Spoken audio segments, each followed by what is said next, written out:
Hi dear students, मैं पवन Tiwari Chandra institute के online class में आप सभी का हार्दिक स्वागत करते हैं।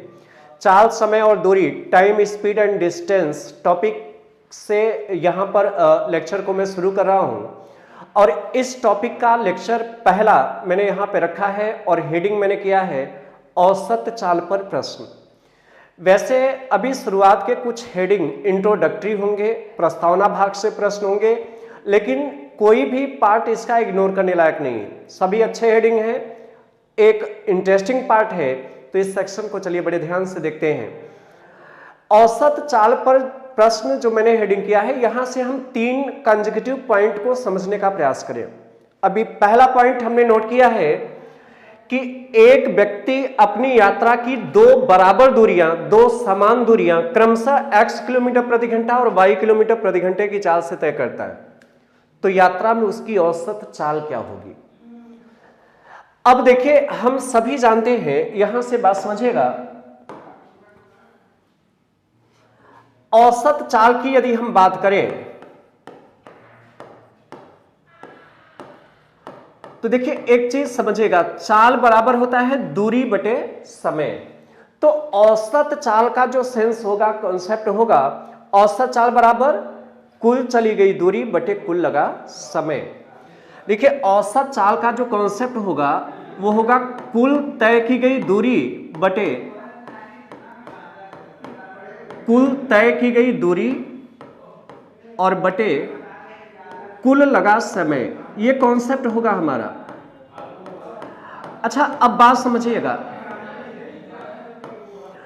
इस पॉइंट की मैं व्याख्या करूं उसके पहले अभी ध्यान देना, एक व्यक्ति है वो अपनी यात्रा की 2 समान दूरियां, जैसे बात समझिएगा, ये यात्रा की कुल दूरी है और व्यक्ति अपनी यात्रा की 2 बराबर दूरियां, 2 बराबर मतलब जितना दूरी AB है उतना ही दूरी BC है। मतलब यहां पर बात समझिएगा, AB दूरी बराबर है किसके? BC के, और हम मान लेते हैं ये दोनों D किलोमीटर है। बात समझिएगा, जितना दूरी A से लेकर B तक है वही दूरी B से लेकर C तक है, 2 बराबर दूरी है। 2 बराबर हाफ में मैंने इसे अलग किया और A से B तक D किलोमीटर है और B से C तक भी हमने माना है कितना है? D kilometre. ये हमने इतना मान लिया है, AB बराबर BC और ये बराबर है किसके? D किलोमीटर के। अब बात समझिएगा, यहां से 2 बराबर दूरियां क्रमशः x किलोमीटर प्रति घंटा और y किलोमीटर प्रति घंटे की चाल से तय करता है। मतलब A से लेकर B तक की जो दूरी देख रहे हैं आप, ये किस चाल से तय करता है? x किलोमीटर प्रति घंटा। और B से लेकर C तक की जो दूरी है, इसको किस चाल से तय करता है? y किलोमीटर प्रति घंटा। अब देखिए यहां पर औसत चाल क्या होगा, थोड़ा ध्यान से समझिएगा। औसत चाल बराबर होगा कुल तय की गई दूरी। तो अब बताइए, A से लेकर B तक D किलोमीटर है और B से लेकर C तक भी D किलोमीटर है, तो पूरा A से लेकर C तक कितना दूरी हुआ बताइए? D और प्लस D, कुल तय की गई दूरी कितना है? 2D। जैसे A से B तक D किलोमीटर है, B से C तक D किलोमीटर है, तो पूरा कुल कितना हो गया? 2D kilometre. और बटे कुल लगा समय। अच्छा, हम सभी जानते हैं समय बराबर होता है दूरी बटे चाल। समय बराबर क्या होता है? दूरी बटे चाल। अच्छा, अब बात समझिएगा, हम आपसे पूछे A से लेकर B तक में कितना समय लगा होगा, जैसे बात समझना, A से लेकर B तक में कितना समय लगा होगा, तो समय बराबर दूरी बटे चाल। तो यहां पे दूरी D किलोमीटर है और चाल कितना है? x। तो A से B तक में कितना समय लगा होगा? दूरी बटे चाल, तो दूरी D है और बटे चाल कितना है? x। और प्लस अब B से लेकर C तक में कितना समय लगा होगा? समय बराबर दूरी बटे चाल, तो B से C तक की दूरी D है और चाल कितना है? y। तो ये कितना हो गया? D बटे y। ये बात समझ में आया कि नहीं? देखिए कुल चली गई दूरी कितना हुआ? D plus D 2D kilometre. अब कुल लगा समय मतलब A से B तक में लगा समय प्लस B से C तक में लगा समय, तो A से B तक में कितना समय लगा? दूरी बटे चाल मतलब D बटे x हो गया, प्लस B से C तक में कितना समय लगा? दूरी बटे चाल मतलब D बटे y। और जब इसको हल करें तो 1D और 1D जोड़ेंगे तो कितना हो गया? 2d और बटे, अच्छा यहां पे दोनों में d कॉमन है और d कॉमन कर ले तो कितना आया 1/x और प्लस 1/y। बस इसी को हल करें तो अब बात समझिएगा 2d बटे, वैसे चाहे तो अभी d और d कैंसिल आउट कर लीजिए, यहां से क्या बचेगा, चलिए अभी बात समझिएगा, d कैंसिल हो गया, अब 2 और बटे, अब इसका लस लेंगे तो कितना आएगा, लस लेंगे तो x y आएगा। अब भाग करिए x से x कैंसिल, y का गुणा 1 में कितना हो गया y और प्लस y से भाग करें तो ये y कट जाएगा, x का गुणा 1 में कितना हुआ x। अब ये कितना हो गया, ये x y पलट के ऊपर चला जाएगा, मतलब 2 के साथ गुणा हो जाएगा, तो ये कितना हो गया 2xy और अपान x प्लस y। ये औसत चाल का कॉन्सेप्ट हुआ। ये औसत चाल का कॉन्सेप्ट हम कब प्रयोग में लाएंगे, जब दो बराबर दूरियां हो लेकिन चाल अलग अलग हो, ये क्रमशः x और y की चाल हो। तो जब व्यक्ति अपनी यात्रा की दो बराबर दूरी क्रमशः x और y चाल से तय करे तो पूरी यात्रा में उसकी औसत चाल कितना होगा 2xy बटे x प्लस y। ये पहला पॉइंट था। चलिए अभी नेक्स्ट पॉइंट और समझते हैं।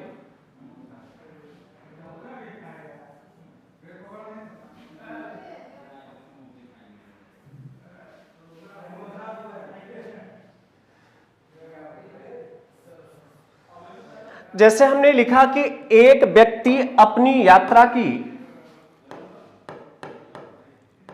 3 समान दूरियां क्रमशः x किलोमीटर प्रति घंटा कॉमा y किलोमीटर प्रति घंटा और z किलोमीटर प्रति घंटे की चाल से तय करता है, तो पूरी यात्रा में उसकी औसत चाल क्या होगी। चलिए अब यहां से थोड़ा समझते हैं। जैसे हमने लिखा है कि एक व्यक्ति अपनी यात्रा की 3 बराबर दूरियां, जैसे अब बात समझिएगा, ये यात्रा की कुल दूरी है जिसमें हम कह दें AB बराबर BC बराबर CD है। A से B तक की जितनी दूरी है उतना B से C, उतना ही C से D, मतलब AB बराबर BC बराबर CD है और ये हमने मान लिया कितना है D किलोमीटर। अब बात समझिएगा, व्यक्ति अपनी यात्रा की 3 समान दूरियां, जैसे ये A से B तक D किलोमीटर है तो B से C तक भी D किलोमीटर है और यहां B कितना है D किलोमीटर, तो कुल A से लेकर D तक कितनी दूरी हो गई D प्लस D मतलब कितना 3D किलोमीटर। अब कुल, अभी बात समझिएगा, और ये 3 समान दूरियां क्रमशः x किलोमीटर प्रति घंटा, मतलब यहां से यहां तक उसकी चाल x किलोमीटर प्रति घंटा है, तो यहां से लेकर यहां तक में इसकी चाल y किलोमीटर प्रति घंटा है और C से लेकर D तक जाने में उसकी जो चाल है वो कितना है। अब बताइए पूरे यात्रा में औसत चाल क्या होगी। औसत चाल बराबर कुल चली गई दूरी, मतलब D प्लस D और प्लस D और बटे, देखिए कुल चली गई दूरी कितना D प्लस D बटे कुल लगा समय। कुल लगा समय मतलब A से B तक में लगा समय प्लस B से C तक में लगा समय और प्लस C से D तक में लगा समय, और समय बराबर होता है दूरी बटे चाल। तो A से B तक में कितना समय लगा ये मैं पूछूं तो आप कहेंगे दूरी D है और चाल x है, तो A से B तक में कितना समय लगा दूरी बटे चाल, और प्लस अब मैं आपसे पूछूं B से C तक जाने में कितना समय लगा होगा, तो समय बराबर यहां तक दूरी D है और चाल y है, तो कितना हो गया D बटे y। C से D तक में कितना, तो ये दूरी D है और चाल कितना है z। हल करें तो ये हो गया 3D और बटे, अच्छा यहां से D कॉमन कर ले तो यहां से बचेगा 1/x plus 1/y plus 1/z और लस लेंगे तो कितना आएगा x y z। अब बात समझिएगा, x का भाग इधर देंगे तो x कैंसिल हो जाएगा, y z का गुणा 1 में गुणा करेंगे तो y z हो जाएगा।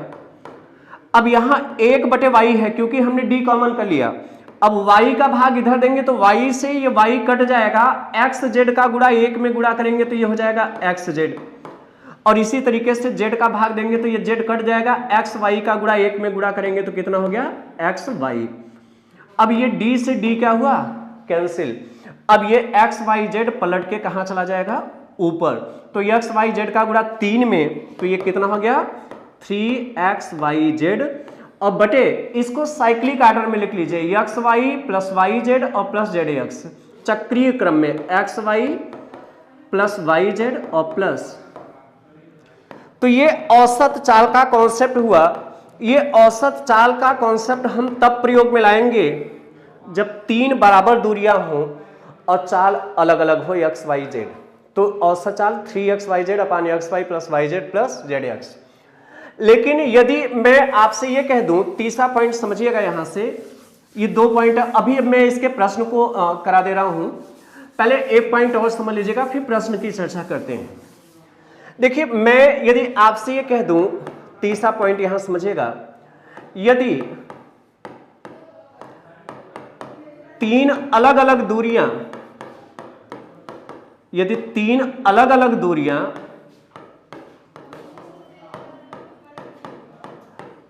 अलग अलग चाल से तय की जाए, तो अलग अलग चाल से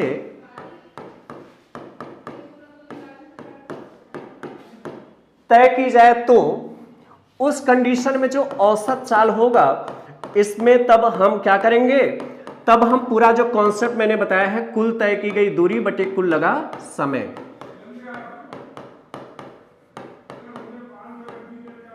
कुल तय की गई दूरी बटे कुल लगा समय, ये कॉन्सेप्ट हम प्रयोग में लाएंगे। मतलब जो बेसिक कॉन्सेप्ट है तब उससे हल करेंगे। ये हमारे पास 3 पॉइंट है। अब चलिए मैं इस हेडिंग के अंतर्गत बनने वाले प्रश्न को देखता हूं। चलिए, एक प्रश्न यहां से मैं लिख रहा हूं। हमने लिखा कि एक लड़का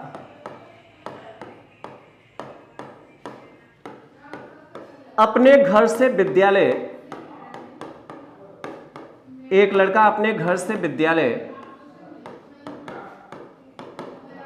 10 किलोमीटर प्रति घंटे की चाल से जाकर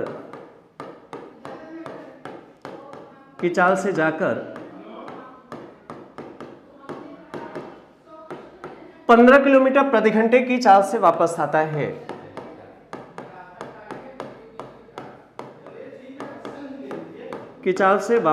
है। तो पूरी यात्रा में उसकी औसत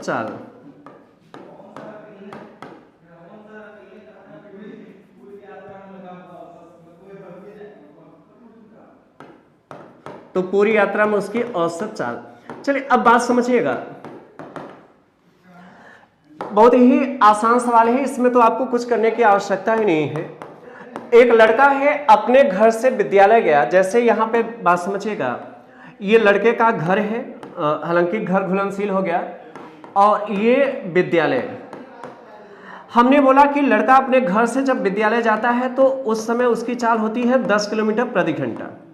लेकिन जब विद्यालय से जब घर वापस आ रहा होता है तो उत्साह में उसका चाल बढ़ जाता है। अब उसका चाल कितना है, 15 किलोमीटर प्रति घंटा। अब बताइए, 2 बराबर दूरी हुआ कि नहीं? चूंकि घर से जितना विद्यालय है उतना ही विद्यालय से घर भी होगा। ऐसा तो है नहीं घर से विद्यालय गया और बीच में पढ़ाई किया, जब आने लगा तो दूरी बढ़ गई, है ना, या तो दूसरा चौराहा तो पकड़ के आएगा नहीं। तो बात समझिएगा, यहाँ पे 2 बराबर दूरी मैंने लिखा नहीं है, लेकिन सेंस छिपा है। जितना घर से विद्यालय उतना विद्यालय से घर। तो पूरी यात्रा में औसत चाल क्या होगी, तो इसको मान लीजिए x, इसको x मान लीजिए, और ये चाल मान लीजिए y। बस औसत चाल क्या हो जाएगा, अब आप समझ गए होंगे। इसका कॉन्सेप्ट लगाएंगे 2xy अपान x प्लस वाई। तो 2x, x का वैल्यू कितना है 10, और गुणा y का वैल्यू कितना है 15, और बटे x प्लस वाई, मतलब 10 और प्लस कितना 15। अभी गुणा करने की जरूरत नहीं है, क्योंकि एक बार गुणा करें फिर काटे तो उससे बेटर है आप अभी ऐसे लिखिए 2 गुणा 10 गुणा 15, और बटे 10 और 15 जोड़ेंगे तो 25, 5 पंचे 25 और 5 तियां 15, और 5 से 2 बार में 10, 2 दूना 4 तियां 12 किलोमीटर प्रति घंटा। ये पूरे यात्रा में उसकी औसत चाल नहीं। तो इस बात को आप समझ रहे हैं, बहुत ही आसान प्रश्न था। एक प्रश्न इस श्रेणी का हम और देखते हैं।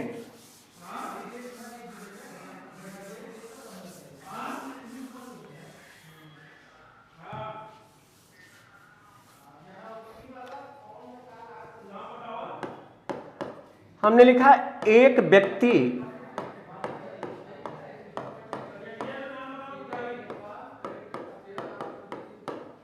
अपनी यात्रा की 3 बराबर दूरियां क्रमशः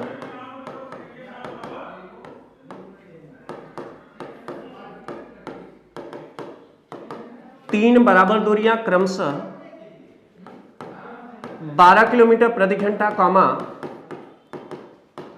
15 किलोमीटर प्रति घंटा और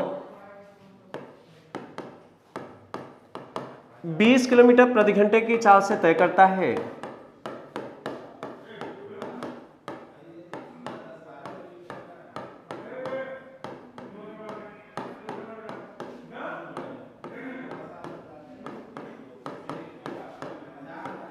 तो पूरी यात्रा में उसकी औसत चाल क्या है?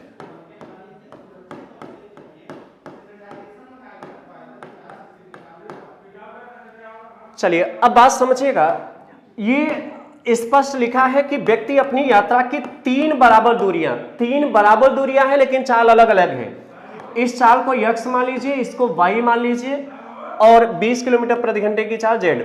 अब 3 बराबर दूरियां हैं तो औसत चाल का कॉन्सेप्ट हो जाएगा, आप सभी जानते हैं 3xyz, इसका मैंने डेरिवेशन किया था, और अपान xy प्लस yz और प्लस कितना zx। अब इसको हल करें तो देखिए 3 गुणा x और x का वैल्यू कितना है 12, गुणा y का वैल्यू है 15 और गुणा z की वैल्यू कितना है 20, और बटे देखिए यहां कोई चिन्ह नहीं है तो गुणा होगा 3xyz बटे x गुणा y। तो x का मान कितना है 12 और गुणा y का मान कितना है 15, प्लस अब y का गुणा z में y का मान 15 है और गुणा z का मान कितना है 20, अब प्लस z का गुणा x में z का वैल्यू 20 है और x का 12 है, तो 20 गुणा 12। अब ये कितना हो गया? अभी गुणा करने की जरूरत नहीं है, पहले 3 गुणा 12 गुणा 15 और गुणा 20 और बटे। अब बात समझिएगा, 12 का गुणा 15 में 180, 12 का गुणा 15 में 180 और 15 का गुणा 20 में 300, तो ये जोड़ेंगे तो 480 और 12 का गुणा 20 में 240, 480 और 240 720, कितना आ गया 720। तो 0 से 0 कैंसिल। अब 12 छक्के 72, देखिए 0 से 0 कैंसिल, 12 छक्के 72 और 3 से 2 बार में 6 और ये 2 से ये 2 कट गया, सीधा उत्तर आ गया 15 किलोमीटर प्रति घंटा। ये पूरे यात्रा में उसकी औसत चाल रही। अच्छा देखिए यहां पर 3 बराबर दूरी था, लेकिन यदि दूरी भी अलग हो और चाल भी अलग हो तो जिस कॉन्सेप्ट से मैंने डेरिवेशन किया था, जिस वे में डेरिवेशन किया था, एग्जैक्ट वैसे ही आप हल करेंगे। एक सवाल और देख लीजिएगा, हालांकि बहुत आसान हेडिंग है लेकिन सेक्शन को ध्यान से समझते चले। एक प्रश्न इसका मैं और करा रहा हूं।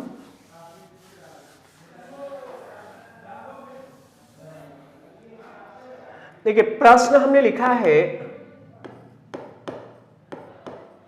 एक व्यक्ति अपने यात्रा की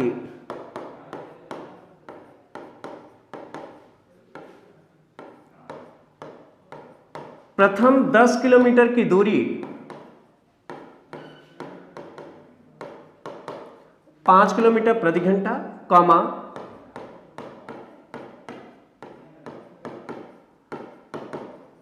अगले 12 किलोमीटर की दूरी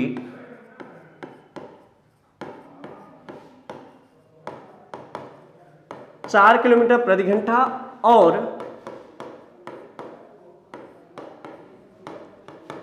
अंतिम 18 किलोमीटर की दूरी 6 किलोमीटर प्रति घंटे की चाल से तय करता है।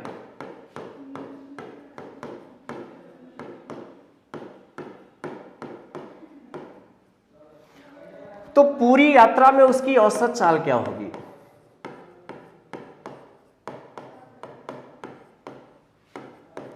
तो पूरी यात्रा में